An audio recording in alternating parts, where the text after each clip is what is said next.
Яңалыклар чыгарылышы үз эшен башлап җибәрде. Студияда Лилия Гатина алга кайбер темалар турында кыскача. Шәһәрдә куяннарга аву ачылды. Автобусларда һәм трамвайларда билет алмаган өчен нинди штраф яный. Шолда йогышлаурулар хастаханәсендә капиталь ремонт дәвам итә. Бирдә нинди эшләр башкарыла һәм аларны кайчан тәмамлау планлаштырыла. Шәһәрдә куяннарга аву ачылды, ләкин кечкенә һәм йомшак җәнлекләргә түгел, җәмәгать транспортында юл йөрү өчен түләмәүне үстен күрүчеләргә. Шулда контроль ревизия хезмәте эшли башлады. Контролерлар җәмәгать транспортыннан чыкканда пассажирларны юл өчен түләгәнме яки юкмы икәнен тикшерәләр. Автобусларда һәм трамвайларда билет 40 сум тора, ә менә штраф суммасы берничә тапкырга артыграк.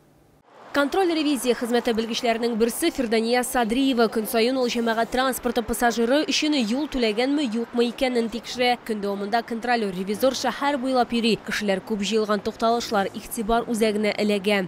В основном у нас все оплачивают свой проезд. Ну, бывает такое, что вот человек там задумался, мы его, естественно, направляем к водителю, он оплачивает свой проезд.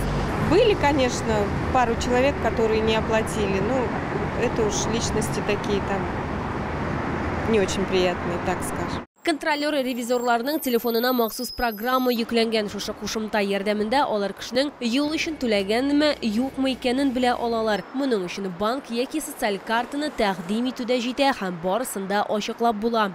Система контроля ревизионной службы происходит через мобильное приложение, которое подключается к бортовой системе автобуса.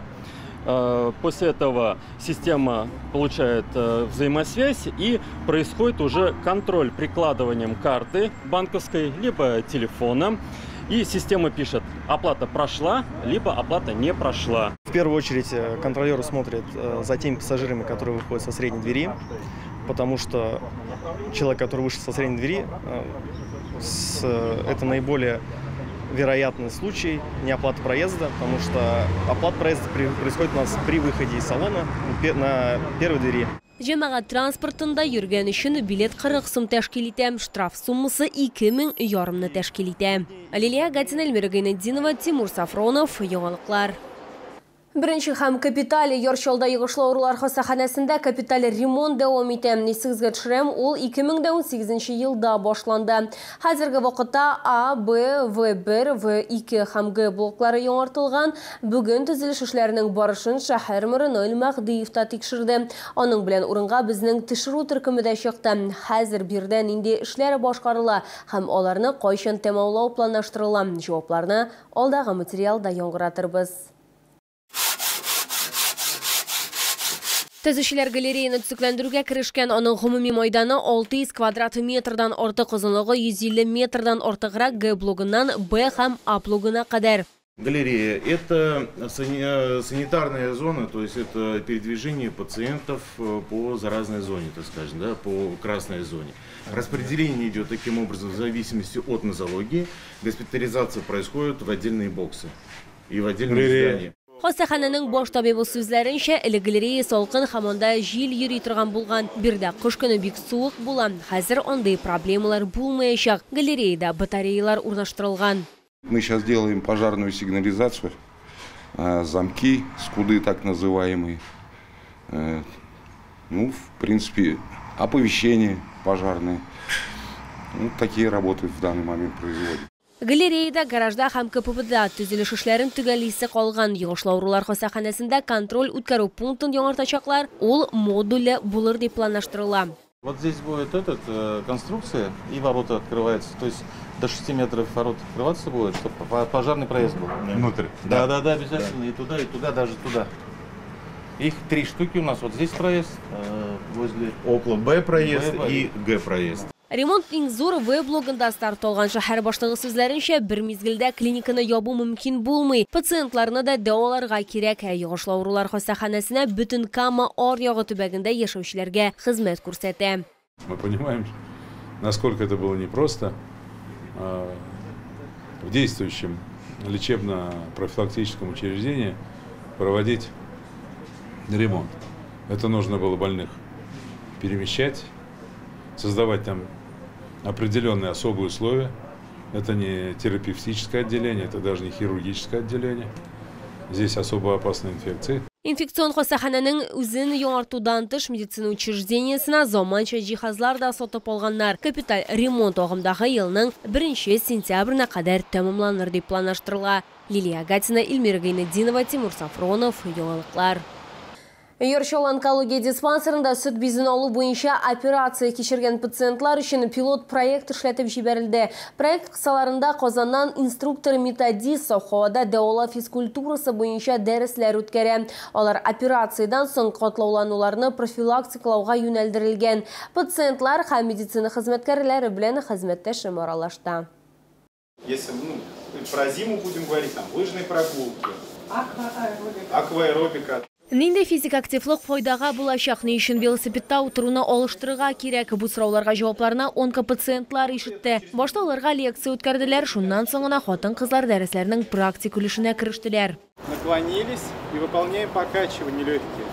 Операциядан соң сөт бизе яман шышы белән интегүче хатын-кызларда катлаунулар барлыкка килергә мөмкин диләр табиблар. Шуларның берсе кул лимфостазы, ягъни лимфаның зарарлану өлкәсендә хәрәкәт итү бозылу. Табиблар сүзләренчә, онкология иртә стадияда ачыкланса, кулларның хәрәкәт активлыгы саклап кала алалар.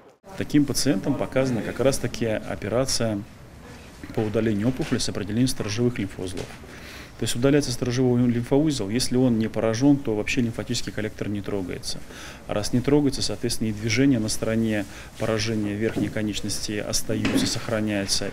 Элек сөт бизе яман шышын алу буенча операциялар катлаулы иде. Хәзер Чаллыда органнарны саклап калып дәвалау кулланыла. ЛФК буенча инструктор методист сүзләренчә, пациентларның тернәкләндерү беренче көннәрдән башлана. С ними мы работаем непосредственно уже и в отделениях, палатах реанимации. Это первый этап реабилитации. На втором этапе, когда они могут поступать к нам в отделение, в стационар круглосуточный, мы с ними уже занимаемся и в палатах, и в кабинетах по лечебной физкультуре, и по механотерапии, то есть там специальные аппараты. Физик реабилитация сөт безен алу буенча операция кичергән пациентларга иң баш буыннарын эшләтергә ярдәм итә. С врачом мы позанимались, сделали зарядку специально для рук, для грудной клетки. Конечно, состояние очень совсем другое, да, сразу на душе радостно и очень благодарны, что на нас обращают внимание, организовывают такие для нас лекции. Инструктор-методист сөйләгәнчә, онкопациентларны тернәкләндерү комплексы якын килүне күздә тота. Ул физик тернәкләндерү генә түгел, физик дәвалауны да, психологик ярдәмне дә үз эченә ала. Лилия Гатина, Ләйсән Габдрашитова, Тимур Сафронов, Яңалыклар. Бу сезгә җиткерәсе соңгы мәгълүматыбыз иде. Мин Лилия Гатина, сезнең белән сау булашам, исән мин булыгыз.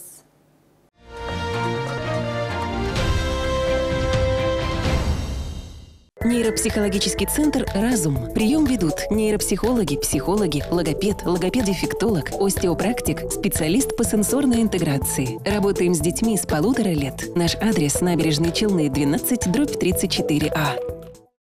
Рекламное агентство iMedia. Более 12 лет успешной работы. Запустим рекламу на остановках города. Реклама на остановках – это эффективный способ продвижения товаров, услуг и вашего бренда. Яркое изображение на остановках привлекает целевую аудиторию и обеспечивает гарантированный контакт потребителей. Заяви о своей компании. Звони 45 19 02.